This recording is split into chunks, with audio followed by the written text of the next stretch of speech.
આટલી સરસ વ્યવસ્થા ભગવાને કરેલી છે, છતાંય આપણે ઢોઢા થઈ અને ઘઉંને લાવ્યા, ભલે લાવ્યા, ઉત્પાદન કરવાનું ના નથી, વાવવાની ના નથી, ખાવાની વાત. હું તો બહેનોને કહું, તમે 5 નિયમ તમારા ઘરે રાખો અને તમારો બાળકો અને તમારું કુટુંબનો ઉદ્ધાર થયો. આ 5 નિયમ બરાબર યાદ રાખજો. પહેલું, દીર્ઘાય રાખવાની છે.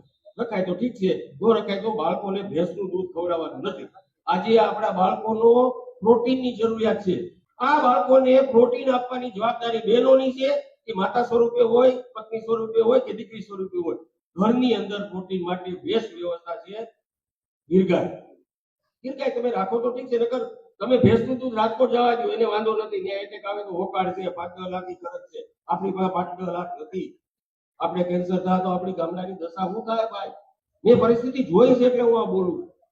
આપણે બધાએ સાવચેત પહેલા તો આપણી તબિયત માટે, અને એના માટે આ જે મિલેટની વાત છે એ ખૂબ જરૂરી છે.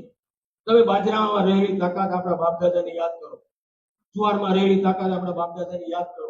અને આપણે એ વિસ્તારમાં છીએ તો આપણી ફરજ છે, આપણે એ જ ખાવું જોઈએ. એ તો તમે પછી ઓલા ચટપટાન એવા કુરકુરા એવા ખવડાવો છોકરાને તો બિચારો એ શું કરે? આપણે એને ટેવ પાડી છે, જવાબદાર આપણે છે. એટલે શક્ય બને ત્યાં સુધી પહેલી વાત દીર્ઘાયની તમને ઉતરી ગઈ મગજમાં. બીજું, તમારે કોઈ પણ હિસાબે તમારા શાકભાજી ઘર પૂરતા તમારા બાળકો માટે, કુટુંબ માટે ઘરના વાવવાના. એમાં દવા છાંટવાની નથી, એમાં રાસાયણિક ખાતર નાખવાનું નથી. બીજાનું જે થવું હોય થાય, વેચવા હોય તો રાજકોટ વેચો, મેં કહી જ દીધું, એને કઈ વાંધો નથી. પણ તમારે તમારા બાળકોને રસાયણ મુક્ત શાકભાજી ખવડાવવા, એ તમારા ઘરના હોવા જોઈએ. એમાં ભલે જીવાત આવી જાય, ચિંતા ન કરતા. દૂધીમાં કદાચ જીવાત આવી ગઈ, રીંગણામાં આવી ગઈ ને, આમ કરો એટલે એ ભાગ નીકળી જાય. બાકી અમૃત જ છે.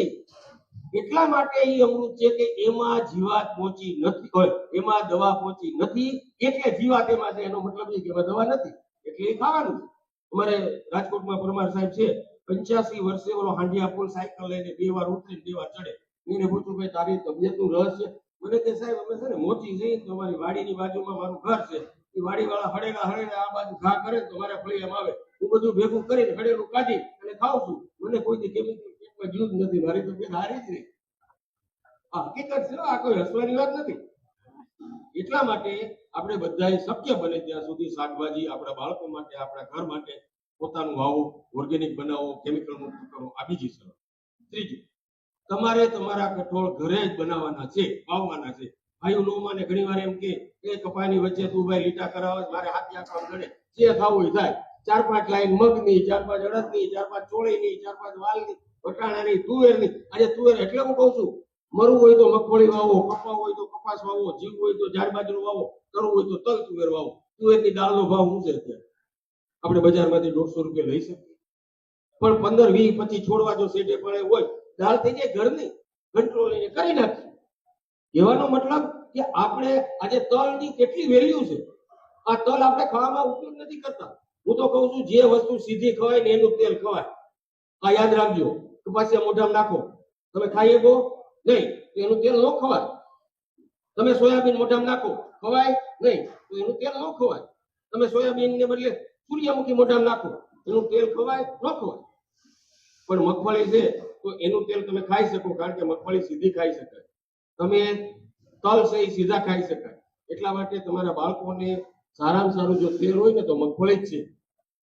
હવે મગફળીની બહુ તમારે આપણે બધા જો મંડીને ખાવા હમણાં મગફળીનું ઘાણીનું તેલ, ઓલા હું તમને ગુલાબના નાન તેલ ડબ્બા આવે એની વાત નથી કરતો, એ ખાદ્ય પણ નથી.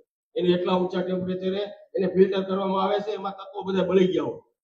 શક્ય બને ત્યારે અહીંયા આપણા ગામડાની આજુબાજુ દેશી છે આપણી ઘાણી, એનું તેલ ખાવાનું છે, અને મગફળીનું જ ખાવાનું, તલનું ખાવાનું.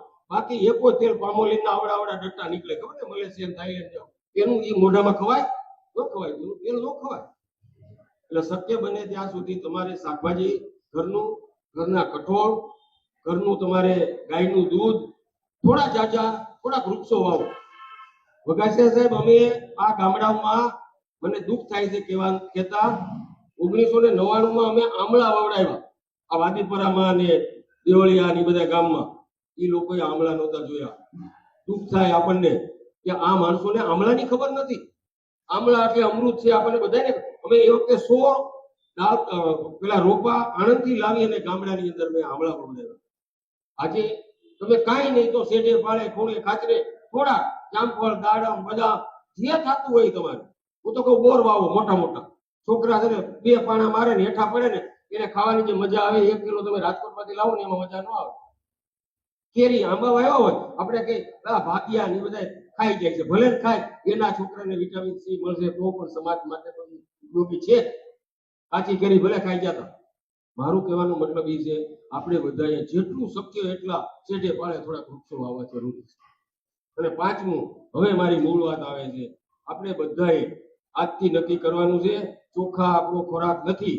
એ બધું તામિલનાડુ, કેરાલા, પોંડિચેરી જવા દો.